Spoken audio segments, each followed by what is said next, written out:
Hi guys, I'm live. I just want to explain some of my process. I just had a gestalt, you could call it a breakthrough, a moment of awakening or awareness or something like that.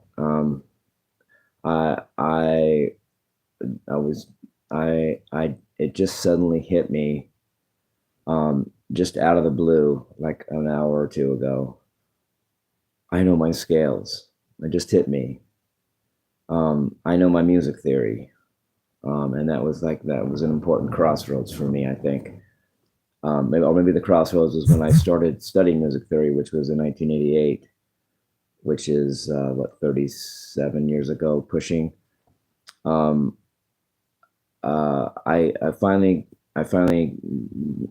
no, I finally actually think I'm satisfied with what I know, and the journey was a success in absolute terms of learning music theory.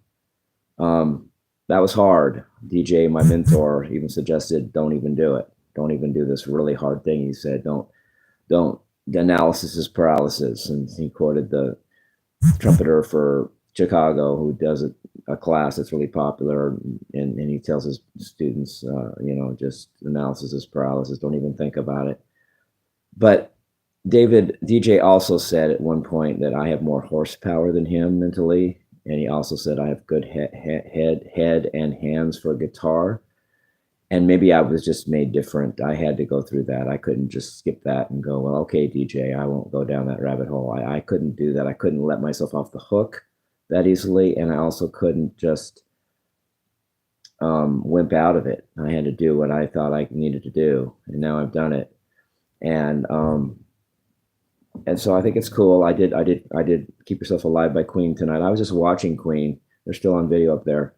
And they played that song. I thought I want to do that, and I did a first take, but I left out a part, so I needed to do a second take. Um, Charlie Parker, great saxophone player of the 50s jazz, said to learn theory, then forget theory, and then just play. I've never been qualified to do that until now that I know music theory. And so I'm going to I'm basically going to do that. I think I'm just going to forget about it, forget theory. It may take me a minute or two or longer, but not too long, I don't think. I don't think it'll take as long to forget it as it took me to learn it. In fact, I may be already starting to forget it and then just play. I think I'm on that level now. But it does raise an interesting question or two about should I have done it, and was it worth it? Queen had a song, "The Great Pretender" or something, when Freddie was dying of AIDS, and it was something about was it all worth it? And it was a beautiful song, and he questioned that. He questioned was it worth it? Well, I'm not Freddie Mercury, of course, but I in fact, my journey is just beginning. I basically laid a lot aside to learn this theory, and now I'm ready to just rock. Or if people don't want to hear me rock, then I won't. Then I'll still rock, but maybe not with success. But I enjoy it either way. If I rock and I'm successful, yay! If I rock and I don't, well, I don't not success. I enjoyed it, it's just a part of me. I don't know. I don't wake up and go, should I play today? Well, I don't know. What do the fans think? I don't do that. I just play because it's in me, and hopefully the fans like it. But if they don't, I still play. But I reached an important crossroads, like I said, about knowing I know my theory. It opens up, it takes a lot off my chest, not having to think about that anymore, and not having to. Yeah, I'm just I satisfied myself that I know my scales. I know enough music theory for me. I'm not Bach, of course, but maybe I don't want to be, maybe I can't be. But for me, I know enough music theory. I know what I'm doing. So I did. So I just heard. To David Lee Roth, I really want to play in your band.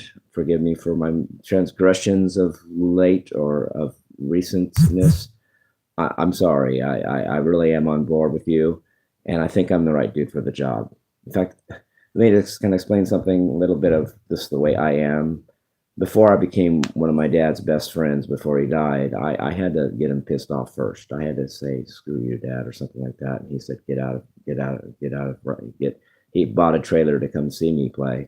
I mean, come see me, and he goes, "Get out, get out of here. Just leave." And I did, like, before he even finished the sentence. I was out the door. But then the next day I just called him and just said, "Hey, Dad, you want to just forget all that and just be friends?" He goes, "Sure. What's up?" We just dropped it, and it's like we were really good friends after that. And plus that's how I process things. I have to get pissed first. I have to say screw you, and I have to do it all wrong and mess it all up. But then in my heart, I mean well, and I come back around and I go, well, you just want to forget all that and just be friends. Well, it's kind of like that with you, David. I mean, I'm not saying, you are a mentor to me. You're not my dad in the negative sense that he was, but you're like a mentor to me. And yeah, I had to piss you off, I guess. I had to just say my thing and do my thing, and and whatever. And now I did that, and I'm sorry, but now you just want to be friends. Can we just jam? Sorry about that. I got it out of my system so I don't have to do it again. If I never did that, it would always egg at me until finally one day at the wrong time I might have done it anyway, and it might have been like worse because we might have been on tour. It's just part of my stupid brain, the way I process things. I have to just fuck it up first and just do everything wrong, and then go, well, can you still accept me? And if you do, I just go, well, then I'm sorry too. I won't do it again. And then I become a very loyal friend. So I love you guys. Peace. Rock and roll.